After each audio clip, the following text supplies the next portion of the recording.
Okay. Good morning. Hello, brothers and sisters. How are you this morning? I hope everybody had a fun and safe 4th of July yesterday. It was a beautiful day, and always good to celebrate the great country that we live in. Today, this week, these last couple weeks, we were studying about Alma and Ammon and the sons of Mosiah.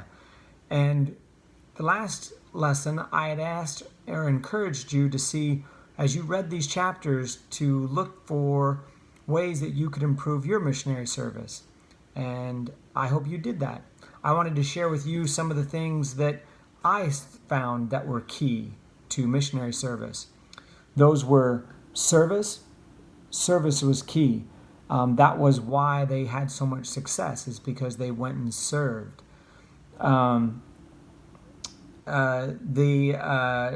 the Lord's promises. We'll go into that more, but how crucial is it to listen to our blessings when we're set apart as missionaries, or that priesthood blessings that we are given, and promises that have already been given to us in the Doctrine and Covenants and other scriptures. And then also something that I learned, that I felt that I needed to do, was adapting my message to the audience. And we had two great examples, Ammon versus Aaron, and we'll go into those a little bit later. And so we are in our neighborhoods typically for a long time, several years, decades for some. And that's what the sons of Mosiah were going to the Lamanites, fully prepared to be there forever. They were there 14 years, but they were going fully aware that they would stay there for a long time. That is true commitment, and also has the long-term vision. I wanted to ask, how many of you, when you came back from your mission, those of you that have served, felt like your eyes had been opened and you're like, oh man, I've learned so much. I learned how to be a missionary, how to be a good member missionary, how to be a good member while being a missionary, because you were trying to help members, encourage them to be more engaged and more involved in the gospel. I know I did. And I think about how am I still pushing myself to achieve the level of spirituality and success that the brothers of Mosiah did. Now I look at my kids, and they've got, the earliest one has 10 years before he'll serve a mission, the other 12, and then so on.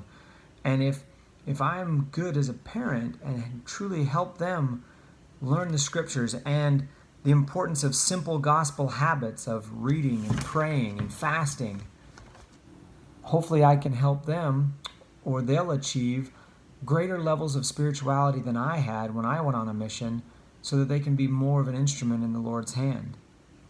So those are some things that I thought and that I'm planning on doing. And so today I'm fasting to know who I can serve in my neighborhood and going to seek. And I feel like also, apart from the service, something that Ammon shows us in his story is he was serving, but with the sole purpose of, I'm not doing this just to share the gospel, I'm doing this out of love. But he was ready in a moment's notice to share the gospel when that opportunity presented itself. And I think there's a new movie called Fighting Preacher. If you haven't seen it, it's phenomenal. It's a fantastic story. And it's about the long-term goal of loving our neighbors and serving them. And when the opportunity arises, we share the gospel. But we've got to be ready for it. We've got to be looking. So, now here's some little tidbits, nuggets that I found. In chapter 17, verses 26, did anyone catch that it says the servants that were guarding the sheep, the Lamanitish servants?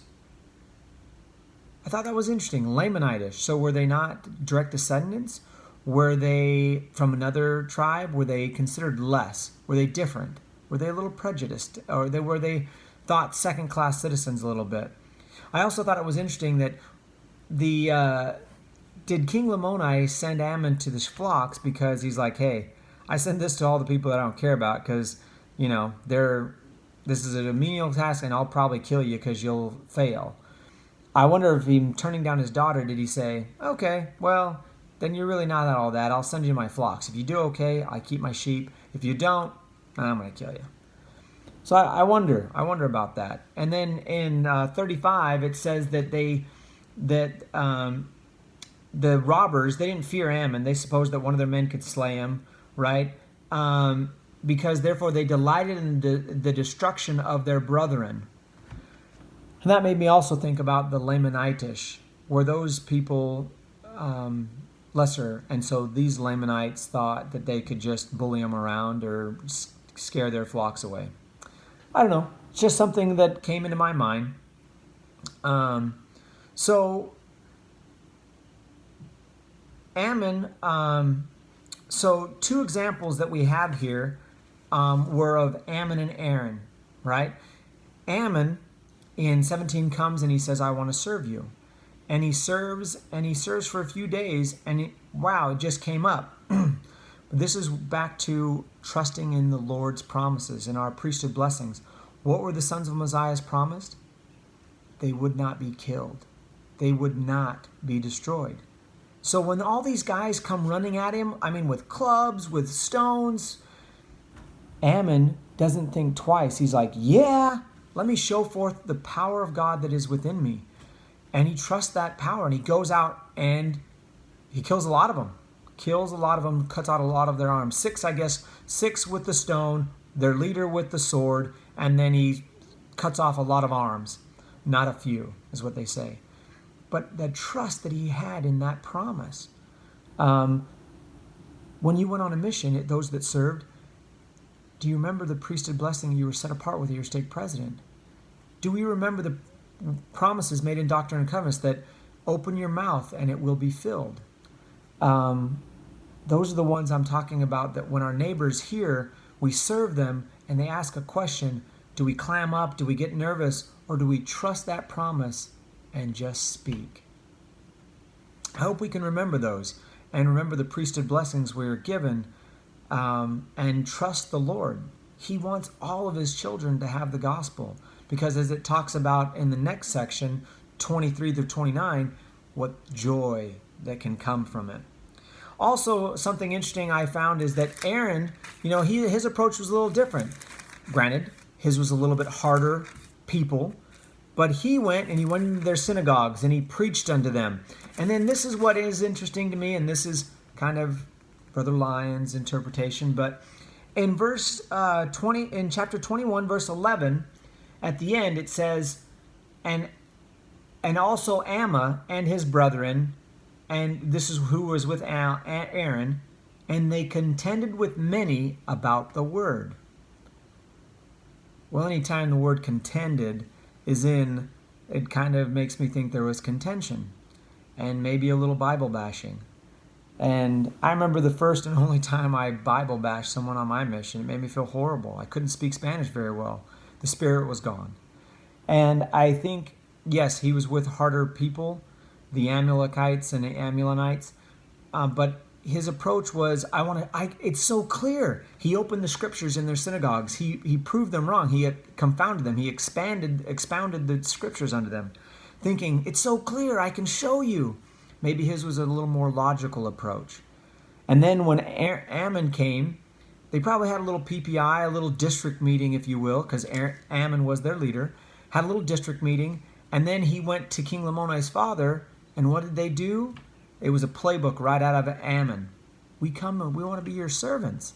What did Ammon do? I want to be your servant. They did the exact same. King Lamoni said, no, I don't want you to be my servant. Teach me. And then something else about that I said that I learned, adapting your message. The two examples, Ammon adapted it for the king. He knew his level of gospel learning, and he started basic. He found out where he was and then started basic. But some people don't need the basics. In my mission, we had the discussions. You had to memorize them, you taught them. Now the missionaries are preparing lessons based on the person and the spiritual guidance they get and the needs of that person. Fantastic, phenomenal. I feel that that's the way that Ammon was teaching, by the Spirit and personalized for the individual based on their spirituality and where they ranked, where they were at. And in chapter 22, we see how Aaron learned from Ammon, took the district meeting lesson to heart, and went out and applied it. Um, and then the next section, Alma 23 through 29, the big takeaway for me, some of them, were that their commitment and their completeness. You know, they talk about their weapons of war and burying them deep so that they wouldn't even be tempted to go look at them or know where they were. And it made me think, what is that to us in our conversion? And I thought of daily habits, traditions, things we do weekly, actions that we should bury deep. And sometimes I feel like I bury them with the hatchet or the handle sticking out so that I can quickly go back and get it. And as I pondered that, I found a few things personally that I need to bury, that I plan to bury. And I'm excited. I'm nervous because it's scary. It really is. It's scary, one, because it's a little bit harder. That was a physical bury. These are physically we have to stop potentially or not do, but it's not as easy as a go and bury this. And so, yeah, I'm nervous, but I'm excited to try. And I hope that as you've read this, or if you read this, that you will look to see and dig deep. What is it that you need to bury? And bury deep. And let's see how we do. Let's see how it helps us. Will we achieve the joy that the anti-Nephi Lehis did, and the commitment of conversion to the gospel, and we'll see miracles. And so that was the big takeaway. And then this made me understand a little bit better Revelation 3. If you want to turn 3:15 through 16, and it says, I know thy works, that thou art neither cold nor hot. I would that thou wert cold or hot. So then, because thou art lukewarm and neither cold nor hot, I will spew thee out of my mouth. I understand why the Lord wants hot or cold. Look at Saul. He was cold. Oh, he was cold. He was persecuting saints. Watched one of the Christ's disciples get stoned. Held the coats. But when he was converted, he was hot. And how many people? I mean, the mission of the travels of that man and the people he touched, the lives he touched, amazing. Look at Alma and Ammon and the sons of Mosiah. They were cold. They were going about trying to destroy. They were all in trying to destroy the church. But when they were converted, they were all in. And they went all out. Went to a people that hated him, wanted to kill him as fast as look at him. And look at the miracles that the Lord can do with someone that is hot, that is truly converted, fully converted. Thousands, it says thousands were brought to the knowledge of their Savior. Thousands were converted and saved. That's what the Lord can do with us if we are hot, if we are fully committed and fully converted. Brothers and sisters, I encourage you today to think and ask yourself, how can I be more fully converted? How can we be better dedicated to the Lord, and so therefore be a better instrument into our neighbors, to share the gospel and to serve them, know how to serve them, so that we are ready when the time is right to share the gospel with them. I know this is true. I know these principles can bring us joy. I'm excited for my burial this week, and I'll let you know how it goes in a few weeks. I'm excited to try it. Please try so yourselves. Love you all. Have a great, great Sabbath.